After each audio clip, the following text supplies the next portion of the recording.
Hi, I'm Bridger Fates with Master Stockman Consulting. Welcome to our video series on applying research for farms and ranches. You know, a lot of times we see some good research out there and we want to maybe utilize that on our farm or ranch, but sometimes it's hard to know how to look at the economics and really understand if it does make sense for your operation. So that's what we're going to do with this set of videos. Today we're going to start with listening to Barton Stam, and Barton's going to talk to us about some winter supplement feeding during those cold winter months. So let's shoot to Barton. Hi, I'm Barton Stam. I'm with the University of Wyoming Extension and also with Master Stockman Consulting. Today I'm out here in some native rangeland and it's dormant season.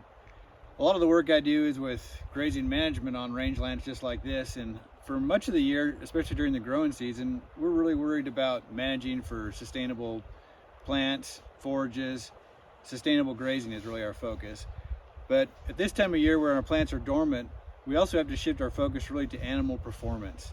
And so what are the nutrients that are lacking out here this time of year? Are there quality issues with the forages? So what are we going to do to make up for the lack of nutrients for our livestock out here for this time of year? Protein supplementing is one of those strategies for making up for a lack of forage quality. And that's what the project that I'm going to be talking about really deals with, is supplementing protein during dormant season grazing. Well, Barton, we had a lot of projects to choose from Western Sierra. There's a lot of good research projects out here in the West, but why did you choose this winter supplementation project for yours specifically? So for a lot of our livestock producers, these winter feed costs are some of their most expensive part of their budget. And so looking at ways we can feed most effectively and efficiently in the wintertime would be a big deal. And so, you know, dormant season grazing with protein supplement can be a real effective strategy for producers, but there's right ways and wrong ways to do it. And so look, what I found interesting about this study was it really looked at, you know, the individual cow use of the protein supplements and how it impacted their use of not only the lick tubs themselves, but also of the rangeland that they were grazing on. Yeah, I think that's the thing I really like about this project, is it really leads into those trade-off discussions. You know, lick tubs are going to cost you. You know, there's a cost to supplementation, whether it's alfalfa cubes or lick tubs or whatever you're supplementing with, and some of those costs are different depending on the material. But there's trade-offs in terms of how efficient they are at scattering cattle around, how easily it is to get those spread out and utilized by cattle. So I think, or sheep. So I think it was really a good. I mean, it really leads to those good discussions about what is the true value of having a lick tub out there where I can increase the efficiency of the cattle in terms of grazing and spread them out better, pull them off riparian areas, those sorts of things. I mean, I think those are those trade-off questions you have to think about. Yeah, for sure. And looking at the economic costs, you know, a lot of the time those protein lick tubs are some of your more expensive protein on a per pound basis. But like you were talking about, they really have they really can have the impact of using your pastures more effectively. And there might be areas that cattle or sheep are reluctant to go to, and these lick tubs can really do a good job at getting cattle there, which can translate into being able to use a winter pasture or a dormant season pasture for a longer growing season. And that's really what I liked about the project. You know, over the years we've done these programs and we've come to really find that it doesn't matter where you're at, you know, what you're doing, boy, from one ranch to the next, they're always dealing with some different questions that they have to get answered. Every ranch is a little bit different, every set of cows is a little bit different. And this project really brought that out, saying, okay, if you're trying to move cattle this way, or if you're needing, and it really gave some information that was good to help producers try to make those decisions that they have to make about protein. So. And not only just differences between sets of cows, but differences between individuals among one set of cows. So, you know, things like cow age, cow body condition. For instance, in this study, you know, those mid-aged cows, like 4 to 7, they're the ones that spent the most amount of time grazing. Where the older cows, you know, the 8-plus-year-old cows were the ones that were least likely to get very far away from the lick tubs or to use those more difficult to access parts of the pasture. So it really keyed in not just the differences of protein supplement, but also the differences between individual animals. Yeah, you gotta love it when research really helps people make decisions on their own place in their own businesses. So we just talked a little bit about some of the problems or issues or considerations that we think about when we talk about dormant season grazing. And what I want to do now is talk just a little bit about a study that was done to address some of those issues that as livestock producers we need to be thinking about. And so this study was titled Dormant Season Grazing Using Protein Supplements. What was notable about this study was that instead of looking at animals that were either supplemented versus not supplemented, what they were looking at here was more individual animal characteristics from a herd that was all supplemented. This study location was done near Havre, Montana, on a Montana State experimental ranch. And it was conducted over a couple of years. The first year, they grazed 272 animals. And the second year, they grazed about 300 animals. The grazing was done on about 329 hectares of rangeland. So there was a subset of each of those animals for each year that had GPS collars fitted to them. And they went ahead and looked at different characteristics of each animal to look at how supplementing them impacted each animal. So as we get into this study a little bit more, let's look at some of their specific objectives that they were searching to find out. So the first one was to evaluate the effects of cow age and environmental conditions on individual supplement intake and cattle behavior. So how did an individual animal respond to grazing dormant season forage with protein supplement based on their age and other environmental conditions? The second objective was to evaluate the influence of supplement intake, age, body weight, and condition on grazing activity and resource utilization by the cattle. So where did they graze? How much time did they spend grazing? Where were they on the ranch? The third one was to look at the effect of this grazing on the resource itself. So oftentimes we're worried about range conditions, how we're utilizing the resource, if we're doing it in a sustainable fashion. And so in this case, we are talking about dormant season use. And a lot of the previous studies will show us that dormant season, grazing during the dormant season provides us with a little bit more leeway in our management, but the health of the resource is still a big consideration. So we wanted to look at things like, or in this study, they wanted to look at things like soil organic matter, residual vegetation cover, and also structure and vegetation heterogeneity. So as we get into some of these results a little bit from this study and think about how we could apply it to an individual producer's operation, here are some of the results that they found in this study. So cattle with relatively low body condition score consumed more supplement than cattle with a high body condition. Other studies, and this study also found that high levels of supplement intake usually result in cattle consuming supplement as a substitute to forage and decreasing the overall amount of forage intake and time spent grazing.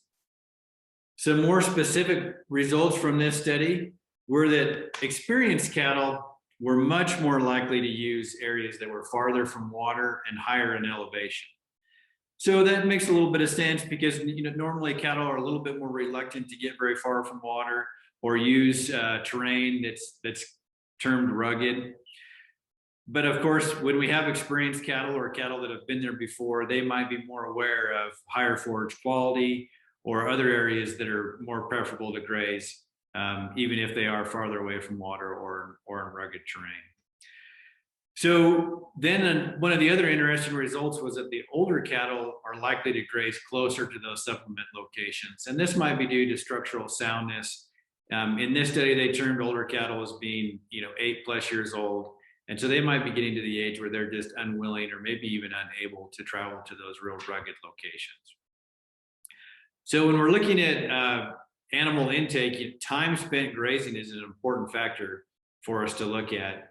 And during this study, they really found that those mid-age cows, so from 4 to about 7, those cows spent the most amount of time actually grazing. So with their heads down, actually consuming forage. So the other consideration for looking at dormant season grazing is, and any grazing, is how much cattle are going to be traveling.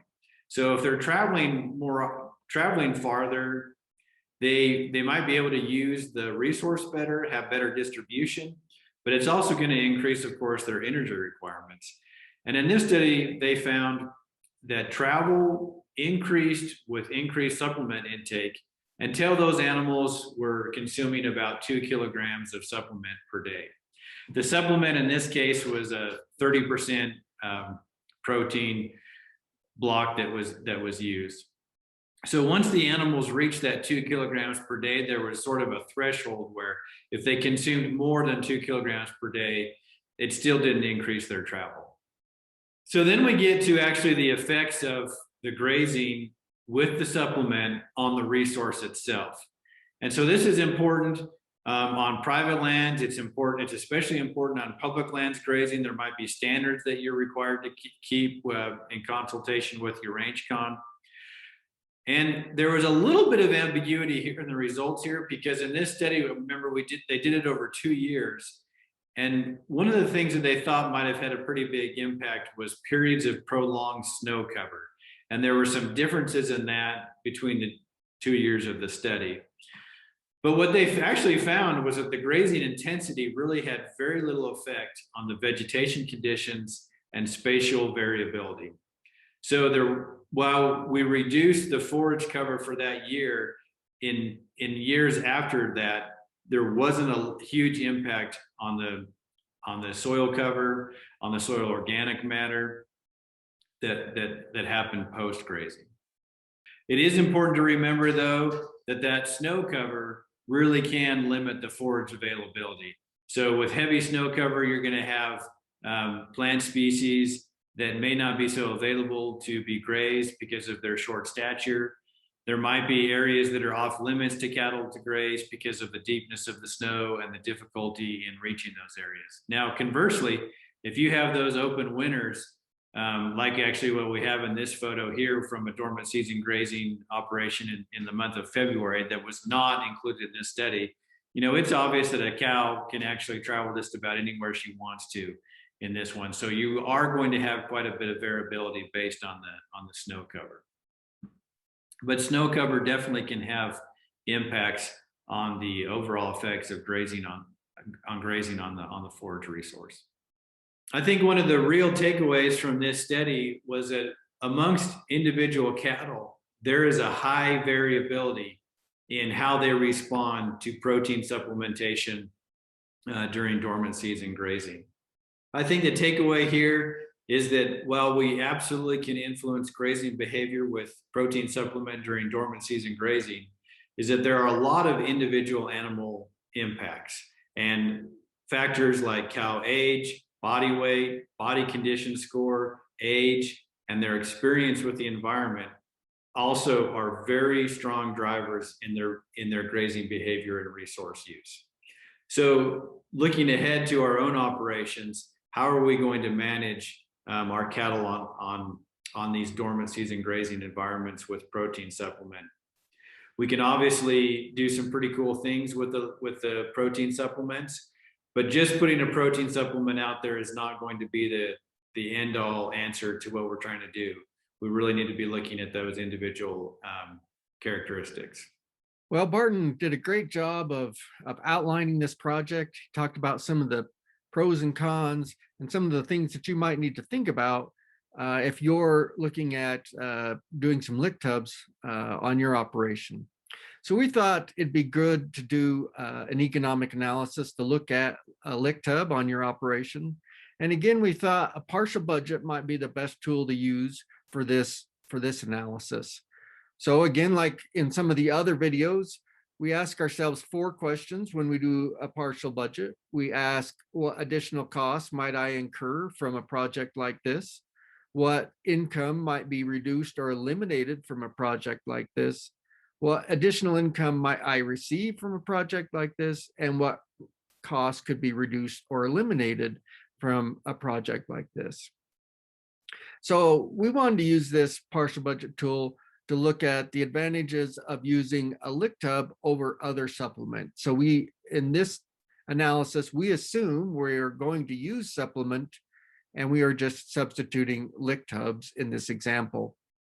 So in this example, if we have a lick tub here, and number of units at 1.2 and costs at $75 a unit, that's a total cost of $90 for our lick tubs. We couldn't think of any reduced income from using this lick tub, or really any additional income, because we're just replacing the other supplements that we could be using. So if we look at reduced costs, we are saving the cost of purchasing these other supplements, and the supplement that we were comparing were alfalfa cubes. So in this example, the alfalfa cubes at $2.75 a ton ended up at $41.25, and the feeding of those cubes another $5. So in terms of our net income or loss, we actually show a net loss of $43.75. That shouldn't surprise a lot of you. You realize that lick tubs are not necessarily the cheapest way to provide protein supplement to your animals, but they are a very convenient way, and they do have the potential to increase grazing efficiency through the placement of these lick tubs. So if you value the ability to be able to increase the grazing efficiency of your animals and spread your animals out further using these lick tubs than you might be able to with the alfalfa cubes, then this net income may be worth it to you. If you're just looking at it from a pure, what's the easiest and cheapest way to get protein into my cattle, then the alfalfa cubes probably make more sense for you. But this is a simple way that you can look at differences between supplement and trying to make those decisions on your operation. Well, thanks for watching this video in this series for Western Sare. We would like to thank Western Sare for being a sponsor. We hope you enjoyed these videos. Please comment below if you have any suggestions, or if you would like other projects for us to analyze in the future. We appreciate you being with us, and hope you enjoy the rest of the videos.